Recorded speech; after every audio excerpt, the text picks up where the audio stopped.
रंधावा जी, मोहन प्रकाश जी, साकेत बिहारी जी, दलजीत सिंह चिकू जी, शकुंतला खटीक जी, हमारे कैंडिडेट्स रोहित बोरा जी, शोभा रानी जी, संजय जाटव जी, प्रशांत परमार जी, स्टेज पे कांग्रेस पार्टी के सब वरिष्ठ नेता, हमारे प्यारे कार्यकर्ता, भाइयों और बहनों, प्रेस के हमारे मित्रों, आप सबका यहां बहुत बहुत स्वागत, नमस्कार।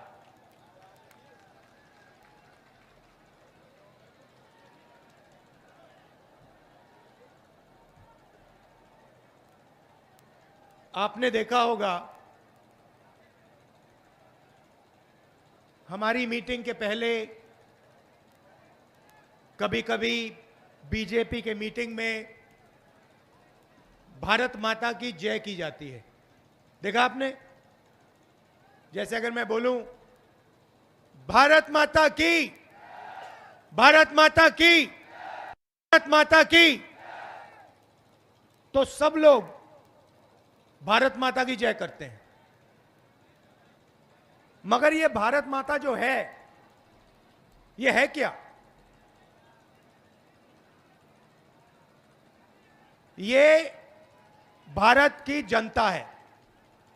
जब हम भारत माता की जय करते हैं तो हम भारत माता की जनता की जय करते हैं।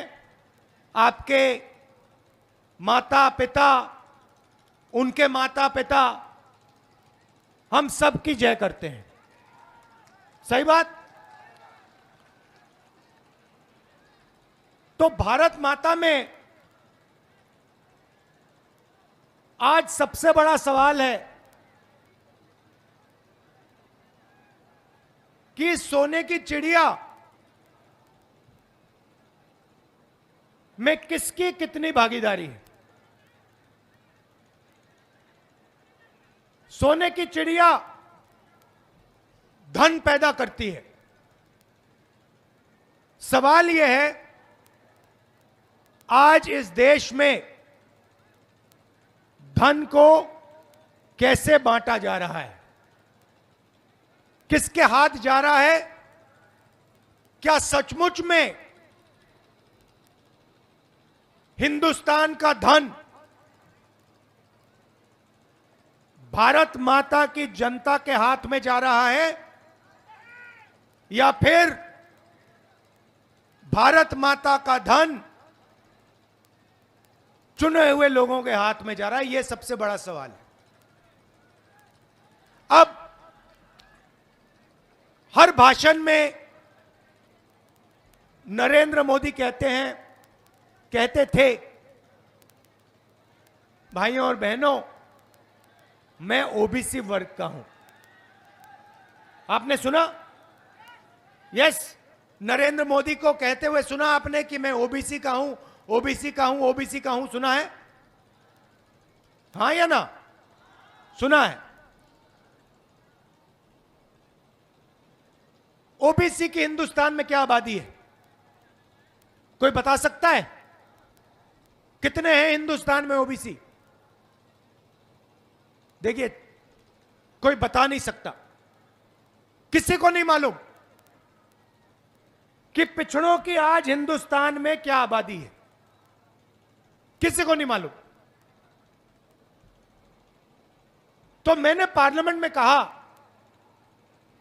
कि हम भारत माता की जय करते हैं, मगर भारत माता में किसकी कितनी आबादी है यह किसी को नहीं मालूम। तो मैंने पार्लियामेंट हाउस में जाति जनगणना की मांग की। मैंने कहा कि अगर हमें सचमुच में को भागीदारी देनी है, दलितों को, आदिवासियों को, गरीब जनरल कास्ट के लोगों को भागीदारी देनी है, तो सबसे पहला कदम जाति जनगणना का है। जिस दिन मैंने यह भाषण किया, पार्लियामेंट में जिस दिन मैंने ये बात बोली, उस दिन के बाद नरेंद्र मोदी जी के भाषण बदल गए। पहले कहते थे मैं ओबीसी हूं। जब मैंने ओबीसी की आबादी का सवाल उठाया, उसके बाद से नरेंद्र मोदी कहते हैं भाइयों और बहनों, हिंदुस्तान में सिर्फ एक जात है, वो है गरीब। वोट लेने के लिए नरेंद्र मोदी ओबीसी, मगर जब ओबीसी को भागीदारी देने का सवाल आया, उनकी सच्ची शक्ति, उनकी आबादी का पता लगाने की बात आई, तो नरेंद्र मोदी कहते हैं देश में ओबीसी है ही नहीं, दलित है ही नहीं, आदिवासी है ही नहीं, जनरल है ही नहीं, सिर्फ एक जात है, वो है गरीब।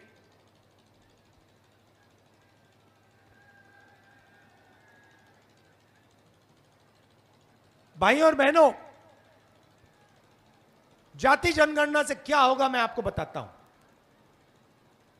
हिंदुस्तान को एमपी एमएलए नहीं चलाते हैं। अगर आप सोचते हो कि हिंदुस्तान को एमपी और एमएलए चलाते हैं, गलतफहमी में हो। किसी भी बच्चे से पूछ लो, 10 साल के बच्चे से पूछ लो क्या करना चाहते हो, सारे के सारे कहते हैं हम आईएएस में जाना चाहते हैं। फिर उससे पूछो क्यों जाना चाहते हो, कहते हैं आईएएस के अफसर देश को चलाते हैं। 90 अफसर हिंदुस्तान की सरकार को चलाते हैं। Secretary to government of India, cabinet secretary, ये 90 लोग नरेंद्र मोदी के साथ मिलकर देश को चलाते हैं। बजट का पैसा कहां जाएगा? स्वास्थ्य में जाएगा, शिक्षा में जाएगा, देश की रक्षा में जाएगा। सारे के सारे निर्णय ये 90 लोग लेते हैं। राजस्थान की सरकार को कितना मिलेगा, जीएसटी कितनी लगेगी, सारे के सारे निर्णय ये 90 लोग लेते हैं। मैंने पार्लियामेंट में सवाल पूछा कि अगर आप कहते हो कि पिछड़ों की भागीदारी है, तो मुझे यह बता दो कि 90 में से पिछड़े वर्ग के कितने आईएएस अफसर हैं। बीजेपी ने जवाब नहीं दिया, नरेंद्र मोदी ने जवाब नहीं दिया। मैं आपको बताता हूं, पिछड़ों की आबादी 50% और 90 में से 3 अफसर, 1 अफसर आदिवासी, 3 अफसर दलित। और अगर हिंदुस्तान की सरकार 100 रुपए खर्च करती है, तो पिछड़े वर्ग के अफसर 5 रुपया का निर्णय लेते हैं। मतलब आज पिछड़ों की आबादी तकरीबन 50% और पिछड़ों की हिस्सेदारी 5% से कम। और फिर नरेंद्र मोदी आपसे कहते हैं कि भैया पिछड़ों की सरकार चल रही है। कौन सी पिछड़ों की सरकार? अगर पिछड़ों की सरकार होती तो कम से कम 45 अफसर, 90 में से 45 मतलब 50% ओबीसी वर्ग के होते। यह हिंदुस्तान के सामने सबसे बड़ा सवाल है। थोड़ी सी मैं इनकी योजनाओं के बारे में कह देता हूं। फसल बीमा योजना देखिए, 35,000 करोड़ रुपया फसल बीमा योजना में जाता है। कहां से आता है? जीएसटी से आता है। आपने ये गुलाबी शर्ट पहनी हुई है, जितनी जीएसटी आपने इस शर्ट के लिए दी, उतनी ही जीएसटी अदानी इस शर्ट के लिए देगा। अगर आप 1 लीटर पेट्रोल खरीदते हो, जितना पैसा आप जीएसटी में 1 लीटर पेट्रोल के लिए दोगे, यहां गरीब से गरीब व्यक्ति जितना आप दोगे, उतना ही पैसा अदानी की जेब से निकलेगा। तो जीएसटी कहां से आती है? जीएसटी गरीब जनरल कास्ट के लोगों से आती है, ओबीसी वर्ग के लोगों से आती है, दलितों की जेब से आती है, आदिवासियों की जेब से आती है। तो आपके जेब में से पैसा निकाला 35,000 करोड़ रुपया, 20,000 करोड़ रुपया दिल्ली की सरकार ने रखा, 10,000 करोड़ रुपया स्टेट की सरकार डालती है और 5,000 करोड़ रुपए हमारा किसान डालता है, हो गए 35,000 रुपए। नरेंद्र मोदी ने 35,000 करोड़ रुपया जीएसटी का पैसा, आपका पैसा, आपकी जेब का पैसा 16 कंपनियों को पकड़ा दिया। 16 कंपनी में मैंने चेक किया, आपको एक ओबीसी वर्ग का व्यक्ति नहीं मिलेगा, एक दलित नहीं मिलेगा, एक आदिवासी नहीं मिलेगा, एक गरीब जनरल कास्ट का व्यक्ति नहीं मिलेगा। जब किसान का खेत बर्बाद होता है, फसल बीमा योजना में किसान फोन लगाता है, किसको लगाता है?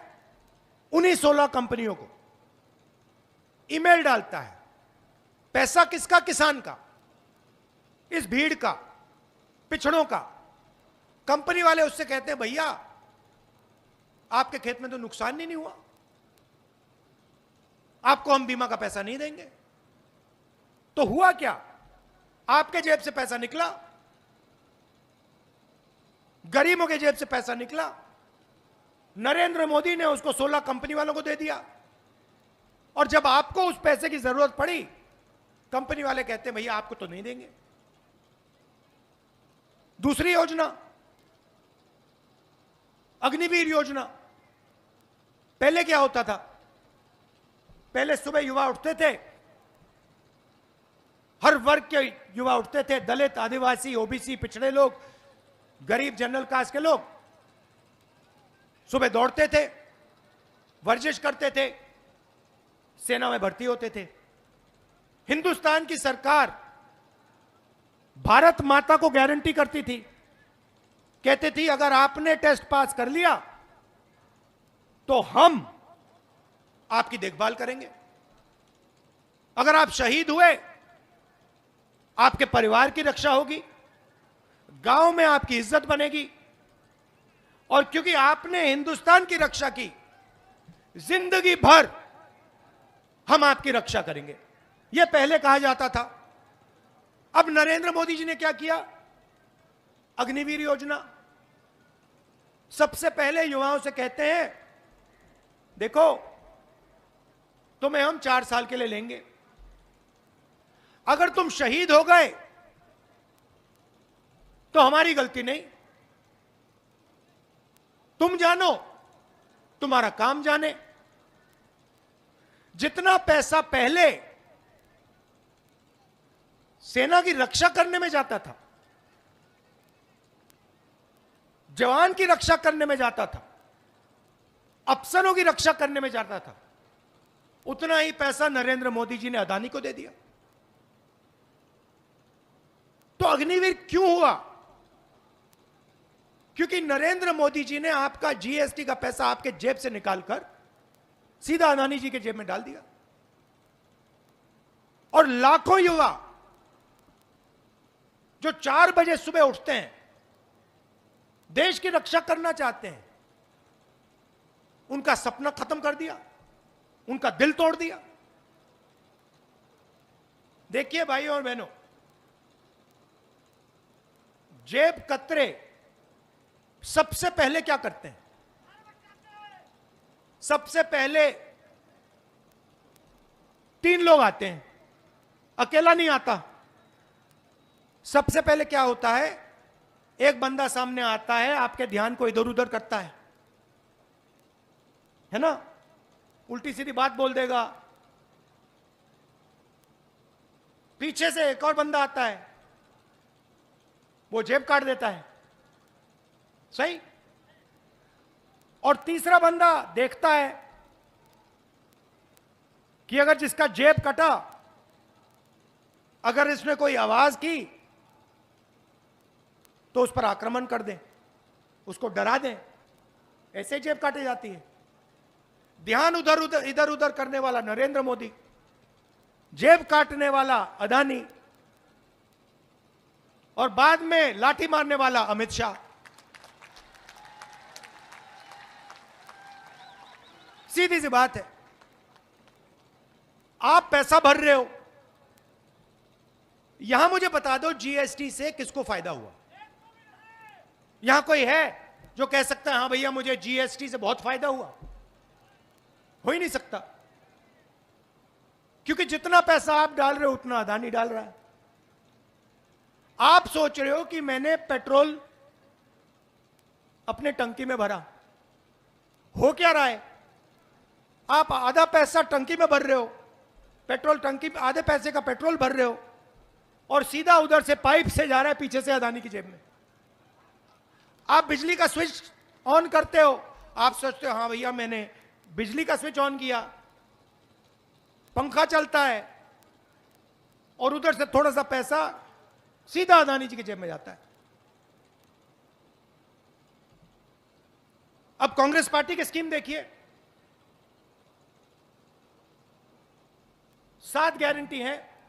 आप मुझे बता दो इनमें से अदानी की जेब में कितना पैसा जा रहा है, कहां जा रहा है? सबसे पहले इस भीड़ में जो भी बीमार होता है, चाहे कैंसर हो जाए, दिल का दौरा पड़ जाए, हड्डी टूट जाए, सब लोगों को 25 लाख रुपए तक हम फ्री इलाज कराते हैं। नहीं अभी बोल रहा हूं, 25 लाख तक राजस्थान में फ्री में इलाज होता है। सही, चुनाव के बाद वो 50 लाख हो जाएगा। आप सोचिए 50 लाख रुपए का इलाज राजस्थान के हर व्यक्ति के लिए कांग्रेस पार्टी की सरकार करती है। इसमें से 1 रुपया अदानी जी के जेब में नहीं जाता। नरेंद्र मोदी जी कहते थे, यूपीए के समय कहते थे, भाई और बहनों 400 रुपए का सिलेंडर हो गया। आज कितने का है? 1200 रुपए का है। 1200 रुपए का सिलेंडर हो गया। नरेंद्र मोदी एक शब्द नहीं कहते। के बाद कांग्रेस पार्टी सबके सिलेंडर 500 रुपए का कर देगी। अदानी की जेब में कितना पैसा गया? 0। स्वास्थ्य योजना में 0। हर महिला, घर में एक महिला को कांग्रेस पार्टी सीधा बैंक अकाउंट में साल के 10,000 रुपए डाल देगी। अदानी को कितना पैसा गया? 0।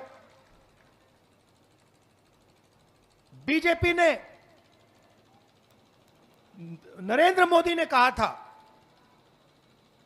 कि कनाल, यहां की जो कनाल है उसको मैं नेशनल प्रोजेक्ट बनाऊंगा। चुनाव में कहा था, बन गया नेशनल प्रोजेक्ट। पैसा किसने दिया? कांग्रेस पार्टी ने दिया। तो आप देखिए, जो भी हम करते हैं, हम गरीब जनता के लिए करते हैं। चाहे में स्वास्थ्य योजना हो, मनरेगा हो, भोजन का अधिकार हो, यहां की कनाल हो, सारा का सारा काम हम गरीब जनता के लिए करते हैं। और वो पूरा का पूरा काम 2-3 बड़े उद्योगपतियों के लिए करते रहते हैं। आपको निर्णय लेना है, आप अदानी की सरकार चाहते हो, बीजेपी की सरकार चाहते हो, या आम जनता की, किसानों की, मजदूरों की, छोटे दुकानदारों की, राजस्थान के युवाओं की सरकार चाहते हो। अगर आपने बीजेपी चुनी तो मैं आपको एक बात बता देता हूं, ना आपकी कनाल बनेगी, ना आपको स्वास्थ्य का पैसा मिलेगा, ना 500 रुपए का सिलेंडर मिलेगा, ना महिलाओं के बैंक अकाउंट में 10,000 रुपए जाएगा। अंग्रेजी स्कूल जो हमने खोले हैं सारे के सारे बंद हो जाएंगे। बीजेपी के नेता हर भाषण में कहते हैं हिंदी सीखो, अंग्रेजी मत सीखो। आप उनके बच्चों से पूछो, अमित शाह से पूछो कि भैया आप बताओ, आप हमें कहते हो कि हमें अंग्रेजी नहीं सीखनी चाहिए, आपके बच्चे किस स्कूल में पढ़ते हैं? सारे के सारे आपको बताएंगे हमारे बच्चे तो इंग्लिश मीडियम में पढ़ते हैं। आपके बच्चे सिर्फ हिंदी पढ़े, उनके बच्चे अंग्रेजी पढ़े। क्यों? क्योंकि वो नहीं चाहते कि सबसे अच्छी नौकरियां आप लोग ले जाओ। मैं ये नहीं कह रहा कि हिंदी नहीं पढ़नी, जितनी हिंदी पढ़नी है पढ़ो, युवाओं से कह रहा हूं जितनी हिंदी पढ़नी है पढ़ो, मगर एक बात याद रखो, राजस्थान में, मध्य प्रदेश में, दिल्ली में काम करना है, हिंदी चलेगी। वहां पे किसी से बात करनी है, हिंदी चलेगी। मगर कॉल सेंटर में काम करना हो, इंटरनेट का काम करना हो, किसी बड़ी कंपनी में काम करना हो, विदेशी टूरिस्ट से बात करनी हो, हिंदी नहीं चलेगी, अंग्रेजी की जरूरत है। सीधी सी बात है। तो मेरा कहना है, किसान के बेटों को, बेटियों को, मजदूर के बच्चों को, छोटे दुकानदार के बच्चों को बड़ा से बड़ा सपना देखना चाहिए। आप पायलट बनना चाहते हो, यहां से अमेरिका हवाई जहाज में जाना चाहते हो, सपना पूरा होना चाहिए। ये चाहते हैं कि दो हिंदुस्तान बने।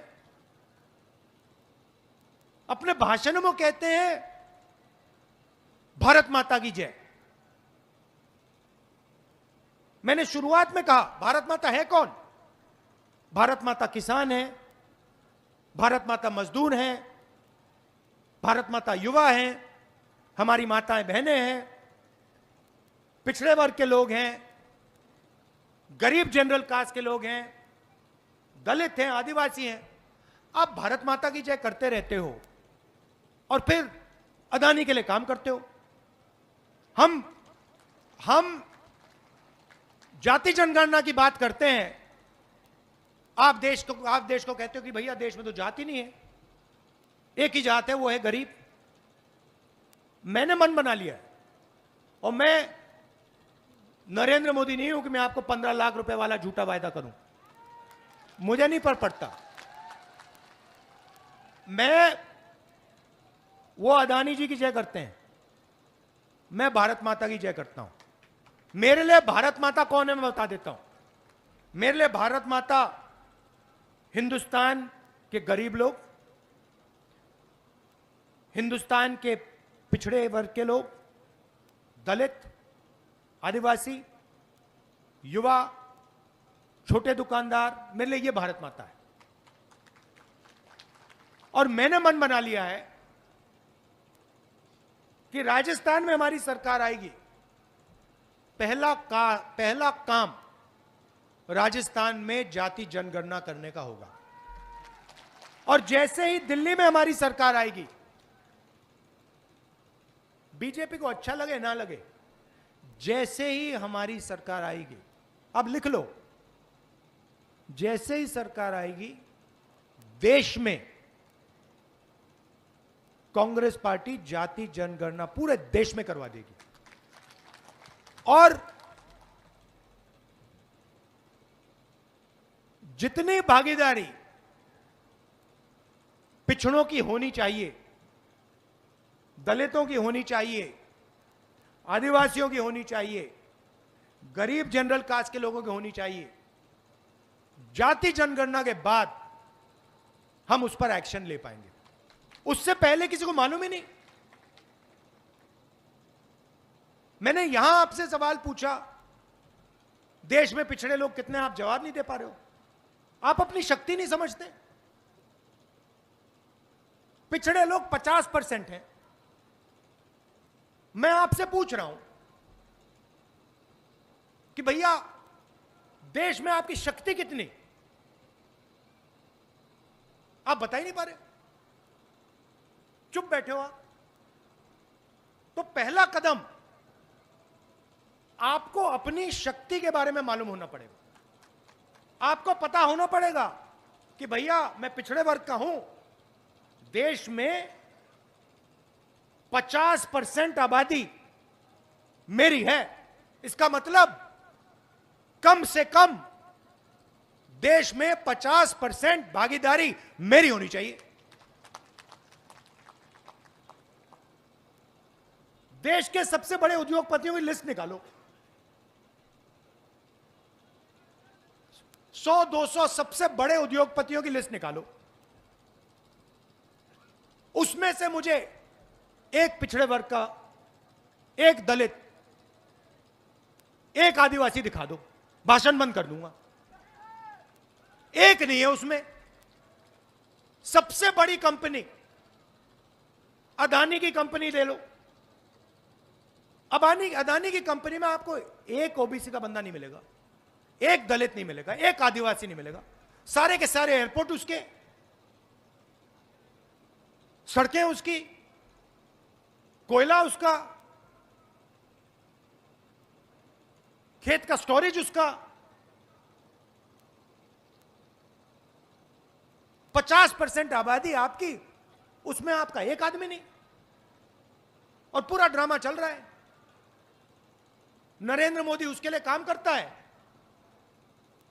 वो मैंने कहा, शुरुआत में कहा प्रेस के हमारे मित्रों, मगर ये हमारे मित्र नहीं है, ये अदानी के मित्र हैं। तो होता क्या है, नरेंद्र मोदी जी का काम आपका ध्यान इधर उधर करने का है। मीडिया का काम 24 घंटे आपके ध्यान को इधर उधर करने का। कभी आपने मीडिया में किसी गरीब किसान को बोलते हुए देखा? कभी आपने किसी मजदूर को बोलते हुए देखा है कि भैया मुझे तो मतलब मैं तो मर रहा हूं? सोशल मीडिया में दिख सकता है, मगर टीवी पे आपको नहीं दिख सकता। मंडी के सामने भूखे मर जाएं, टीवी पे नहीं आएंगे। टीवी पे आपको ऐश्वर्या राय दिखेगी, अमिताभ बच्चन दिखेगा, शाहरुख खान दिखेगा, क्रिकेट मैच दिखेगा। मगर जो सचमुच में देश की पीड़ा है, देश का जो दर्द है, वो टीवी में आपको नहीं दिख सकता, क्योंकि टीवी आपका है ही नहीं। टीवी अदानी का है, तो अदानी जी मोदी जी का चेहरा लगाते हैं और मोदी जी पूरा का पूरा धन अदानी जी को पकड़ा देते हैं और पीछे से लाठी लिए अमित शाह घूमता रहता है कि किसी ने कुछ सवाल पूछ दिया तो मैं देखूंगा। यह सिस्टम चल रहा है इनका, और यह सिस्टम तोड़ना है और यह टूटेगा।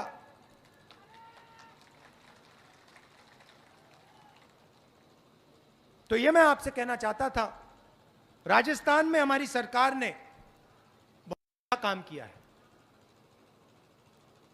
गरीबों के लिए काम किया है, किसानों के लिए काम किया है। हमारे कैंडिडेट्स यहां हैं, इनका आप पूरा समर्थन कीजिए, भारी बहुमत से इन सब को आप यहां जिताइए। आपने इतने प्यार से मेरी बात सुनी, नफरत के बाजार में मोहब्बत की दुकान आप लोग खोलते हैं, इसके लिए बहुत बहुत धन्यवाद। जय हिंद।